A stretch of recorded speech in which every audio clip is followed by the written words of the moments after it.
Hello, Carnivore Hunters. As many of you may be aware, my family and I just got back from a week-long ATV trip, something that we do annually. It's just a way for us to all get outdoors, spend some time together, see some sights, and hopefully even some fall colors when we're lucky to make the, plan the week right. But this year, things went a little bit differently, as it seems everything goes differently now once you start carnivore. But it got me thinking that I think I may have been too fat for my ATV previously. And I say that because this year, the entire week was just more enjoyable all around, at least when it came to riding. And this is pretty unexpected because ATV riding, at least the way we do it, is not, it's not super physically taxing. We may go over a few more technical trails and things like that might require a little bit more skill than what your average beginner would want to go on. But, it's nothing where you're not feeling muscle soreness at the end of the day, and you're definitely not winded by any means. You do expect when you drop some weight to have,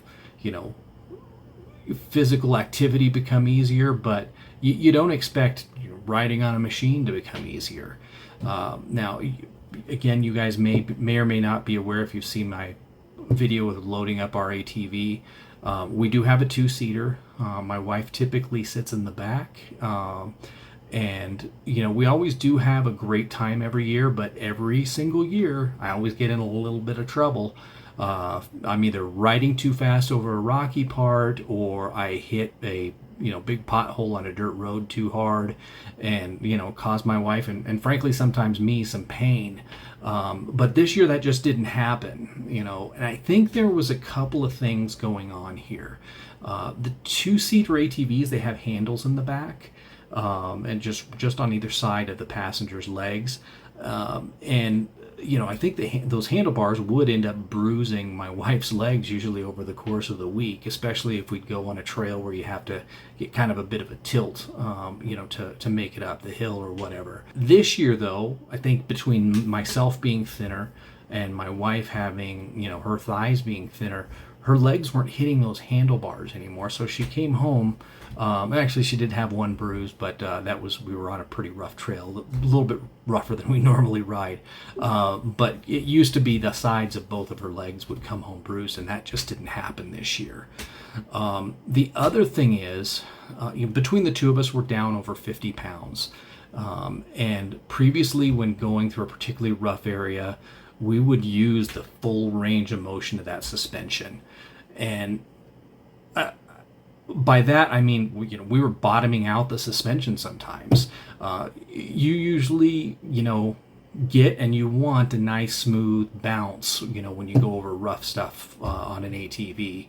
But, sometimes if you hit that bottom, you get kind of a jarring bump. And when that happens, it hurts. It's not a comfortable feeling.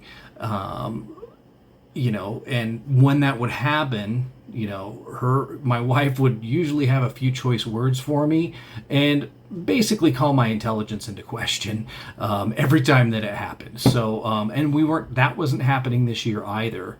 When we noticed that really wasn't happening, I actually told her I'm going to intentionally drive faster over some of these rough parts just to test this out. Tell me if you need me to stop.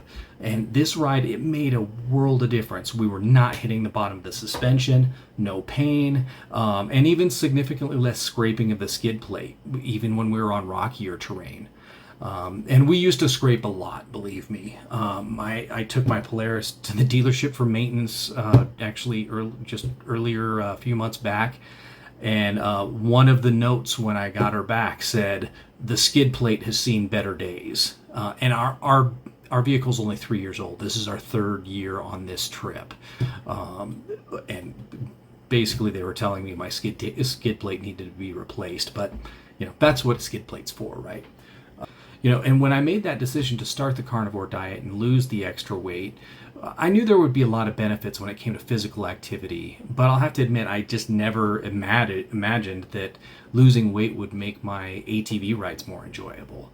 Now, the reason I wanted to share this with you guys is, hopefully it inspires some of you who may be researching the carnivore diet to, as a means of weight loss or just to improve your health.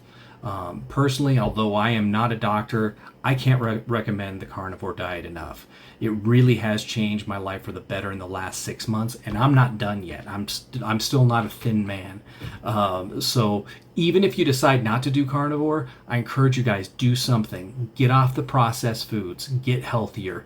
If you go keto, stay away from those keto snacks because they're basically processed foods. If you go vegetarian, you'll probably need a lot of supplements, but it's still better than the standard American diet. Get on whole, real foods as quickly as you can. Also, for those of you who have already started the carnivore diet, let me know in the comments if you experienced any unexpected benefits along the way. I'm still experiencing new things. Like, this was a change I never expected to happen. I'm glad it did. So far, all my unexpected changes have been positive, but it's a crazy kind of thing that we're testing out here. There's not a lot of evidence out there as far as randomized controlled trials for this diet or any other diet, frankly, no matter what anybody tells you.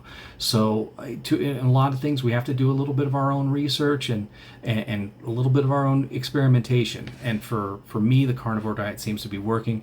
You have to make the best decisions for you, whatever you think that is. Now, my brother and I do have a lot more content. We're planning to bring you details on our carnivore journey, carnivore recipes, outdoor content. We have our hunting trip coming up here as well. So you know how every YouTube channel closes out, right? Please like and subscribe, hit the notification bell, and we will see you next time. Thanks for watching.